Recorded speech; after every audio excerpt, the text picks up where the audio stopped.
Good evening and welcome to Tucker Carlson Tonight. Ever notice how certain people have started to disappear? Not vagrants or runaways, the usual missing persons, but fairly prominent, well-educated people with dissenting political opinions. One day you're watching them or reading them online. The next time you check, they're gone. You can't find their videos. They're not showing up in your Facebook feed. Suddenly you can't buy their books on Amazon. You Google them to find out what happened and discover they've been banned. They're being called dangerous extremists, bigots, and Nazis. For the public good, they've been shut down, disappeared. You're a little surprised to hear this. They didn't seem evil to you or radical. They were just free thinkers saying something a little different from the party line on CNN. You don't complain about any of this, though. You don't want anyone to know that you were watching forbidden videos. There's a penalty for that. This is what an authoritarian society looks like.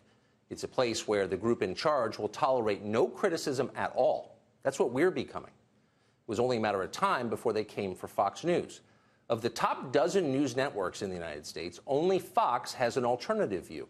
The other channels speak with one voice. They're united on every issue, every time. They're in almost perfect sync with the priorities of the Democratic Party. Fox News stands apart. The opinion shows on this channel have another perspective. You might consider that valuable diversity, something different in a sea of sameness. We're grateful that Fox supports that. The left does not support that. They would like Fox News shut down tomorrow. The other news channels agree with that. They would like it too. They're trying to do it now. It's worth explaining how the process of banning ideas work, the means by which so many voices have already been silenced in this modern era. The first step is defining political disagreement as a mortal threat to the country, something that's dangerous. That's the job of a group called the Southern Poverty Law Center. It's an organization whose name intentionally masks its role as an enforcer for the Democratic establishment. Groups or individuals who challenge the official story on virtually any subject find themselves designated a hate group by the SPLC. This is a handy way to crush your political enemies. By definition, hate groups don't have legitimate ideas or positions. They only spew hate. So you don't have to listen to them or debate their claims. You can ignore everything they say. Your only duty is to suppress them. And that's the beauty of the SPLC. Once they call the people you disagree with a hate group, you can move immediately to shut them up by force. And that's what they do. That's where Media Matters comes in. Media Matters is a George Soros-funded lobbying organization whose sole mission is to punish critics of the Democratic Party. Media Matters often uses propaganda from the Southern Poverty Law Center to bully corporations, news executives, and tech companies into punishing people it doesn't like. Not surprisingly, the media love Media Matters. One former employee described the group's relationship with MSNBC this way, quote, "We were pretty much writing their primetime." When Media Matters issued a press release, MSNBC picked it up, quote, verbatim. Media Matters staffers once explained that the organization's close relationships with journalists in the National Press Corps were vast. Here are some quotes. Quote, "Greg Sargent of the Washington Post will write anything you give him. Ben Smith, now at BuzzFeed, will take stories and write what you want him to write.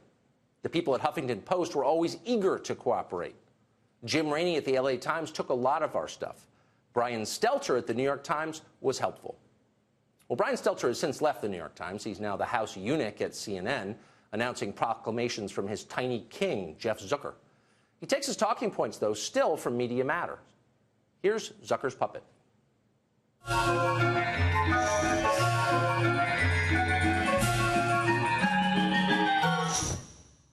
A lot of what Fox does in primetime is resentment television, making you resent liberals and others who are trying to hurt you. That's the message from Fox. I think all of this matters because it's about decency and standards. It's about the corrosive, ugly, nasty behavior that sometimes happens on cable news or off cable news involving some of these hosts.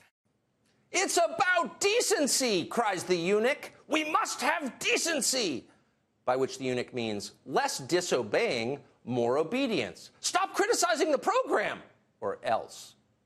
This is the face of state media. Why does Fox even exist, they wonder? We've got 11 other perfectly good cable channels, all of them approved by management and obedient to the people in charge. How could anybody watch something different? Fox can't be legitimate. They must be lying. Their viewers must be stupid. Listen to Don Lemon and the governor's brother tell you why Fox News shouldn't even be allowed. As journalists, we have to give you the facts. What happens there is you don't talk about the substance of what you said, or if it's factual or not. You don't talk about that. What you do is you say everybody's out to get me. Everyone is out to get conservatives. You just say, oh, there's outrage on the left, and they have Trump derangement syndrome, and they're always out to look, without ever addressing the substance. They're not about facts. They're about feelings. But then their audience just eats it up. Yeah, that's right. The left doesn't, not even caring about the facts. Don Lemon is calling you dumb. Savor the moment. But there's an ominous undertone to all of this. Don Lemon doesn't have the power to have you arrested. Dana Nessel does. Nessel is the Attorney General of Michigan. She's created a special hate crime unit whose charter is to investigate any organization identified as a hate group by the SPLC. This is what weaponized politics looks like. Criticize the people in charge, and the SPLC will sic men with guns on you. It's terrifying. Even worse, you are subsidizing it without knowing it. Both the SPLC and Media Matters are, amazingly, tax-exempt organizations. In its original tax application to the IRS, Media Matters claimed that the American news media were dominated by a pro-Christian bias that needed them to balance it. Despite the obvious absurdity of that claim, the group received nonprofit status. It has been violating the terms of that status flagrantly ever since. For example, during the Obama administration, Media Matters held weekly strategy discussions with the White House about how to hurt its political enemies. Media Matters kept an enemies list of Republicans to destroy, including Steve King of Iowa. This is a violation of federal tax law. Tax-exempt nonprofits cannot function as an arm of a political party. Media Matters clearly does. According to a piece in The New Republic, a liberal magazine, Media Matters changed its mission during the 2016 Democratic primaries to campaign for Hillary Clinton. We were, quote, running defense for Clinton, one Media Matters staffer said, quote, defending Hillary from every blogger in their mother's basement. In a leaked 2015 memo from inside Clinton's campaign, staff discussed cooperating, coordinating, colluding with Media Matters to attack Republicans and accuse the press of biased coverage of Hillary. In an email from January 5th of 2016, Hillary's staff discussed working with Media Matters to counter a Vanity Fair piece on Huma Abedin. Quote, we have Media Matters and core surrogates lined up, which we can expand on tomorrow.